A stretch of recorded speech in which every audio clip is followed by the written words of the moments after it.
What's going on, guys? Sam Adams here, and today we are going to be talking about Halo 5 because it is a game that I've been playing a good bit lately. I think the last time I checked, I had about 20 or 21 hours in the game, the majority of that being put into the multiplayer side of things. I have finished the campaign, but that's a video for another day. Today, I want to talk about the microtransactions for a minute because in the entire span of the time that I've been playing video games, this is the first time that I can confidently say I'm okay with the microtransaction system that is in place in Halo 5, and I actually think it's working out pretty well for the community as a whole.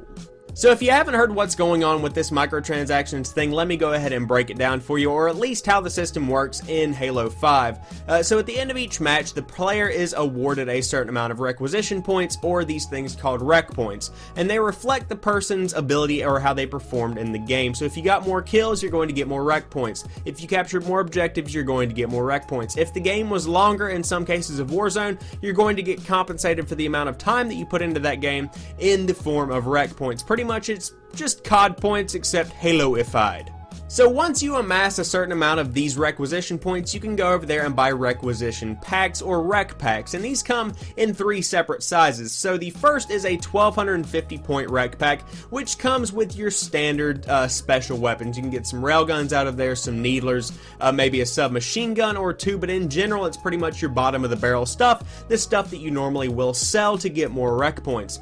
With the 5000 point tier, it's your mid-level stuff. You know, you might get a gun goose in there, which is just a mongoose with a rocket launcher on the front of it. You might get something like a special helmet or a piece of armor, but in general, this is just going to be the stuff that you go to when you don't want to use one of your legendary perks or a legendary weapon or a legendary vehicle. Now, this is where it gets interesting. You have a 10,000 point requisition pack, which comes with your scorpions, your other kinds of tanks, your legendary armor, your legendary helmets, and all of the stuff that actually holds pretty significant value in the Halo 5 Guardians multiplayer. And each of these can be earned through getting these requisition points after you finish a game of multiplayer. And when it comes to Warzone, at the end of each match, you get about 2,000 points according to 343. I've been finding it to be closer to 1,700 or 1,800. Maybe that's just because I'm not performing to 343 standards. But at the same time, with about 5 or 6 games of Warzone, you can go ahead and get a 10,000 point rec pack, which is actually a pretty good award for playing that amount of time. However, if you wanted to go about it a different way, 343 is giving you that option. So the pricing for this is that for those 1250 point packs, you can get those for 99 cents. Then you can pay $1.99 for the mid tier or $2.99 for the 10,000 point rec pack, which is okay, I suppose. You know, $3 for the 10,000 point rec pack, or you can just play 5 games of Warzone, or you know, maybe 6 or 7 games of Slayer, and you can earn that amount of points that way. Either way, they've just given the option to the player, and everyone's still on the same level, whether you want to earn these packs by, you know, chunking $3 into the bucket, or you can earn these packs by literally playing the game you paid for. So I like this system because it does keep everyone on an equal level, regardless of if you're paying into the game or if you're actually earning the points yourself.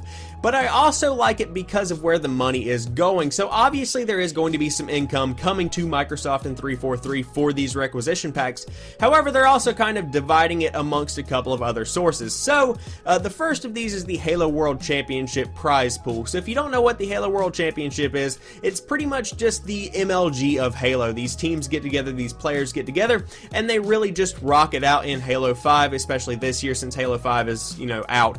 And it's really just a good time, especially for Halo fans who want to see the famous players play the new game. It's just a awesome live stream kind of thing, and there is always a big prize pool, and Microsoft has put in $1 million into the mix. However, with these requisition packs and with the income that is being brought in from the rec packs, the prize pool has actually been increased at the time of making this video to probably about 1.8 million. So that's $800,000 that's been brought in, and it was announced last week or earlier this week that the prize pool was raised to 1.7 million. So I'm guessing within that amount of time it's raised another 100 million or 100,000.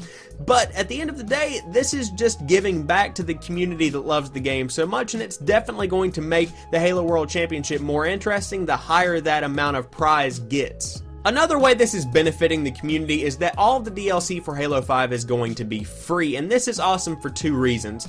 Number one, who doesn't like free DLC? Everyone likes getting free content for a game that they love, and number two, it keeps the player base unified. And what I mean by this is that whenever you're playing a game like Battlefield or Call of Duty and a new map pack comes out, the player base becomes divided, and one side is going to be unbalanced. You might be able to find less games in the DLC if people don't like the DLC and refuse to buy it, and you and maybe even 900 other people went out and purchased this map pack. This is just an example.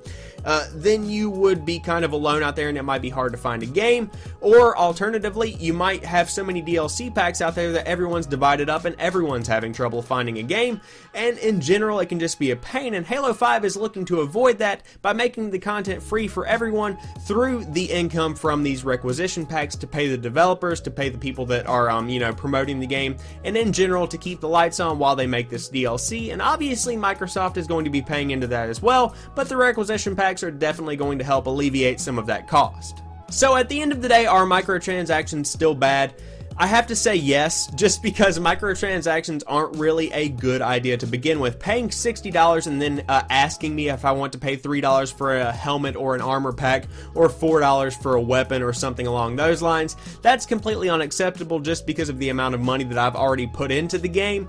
However, when you do it in such a way that's not, pressing people to buy this kind of thing, where it's just put out there as more of an option than a, you really should kind of do this kind of thing, then I'm totally cool with that, and it works really well in the world of Halo 5.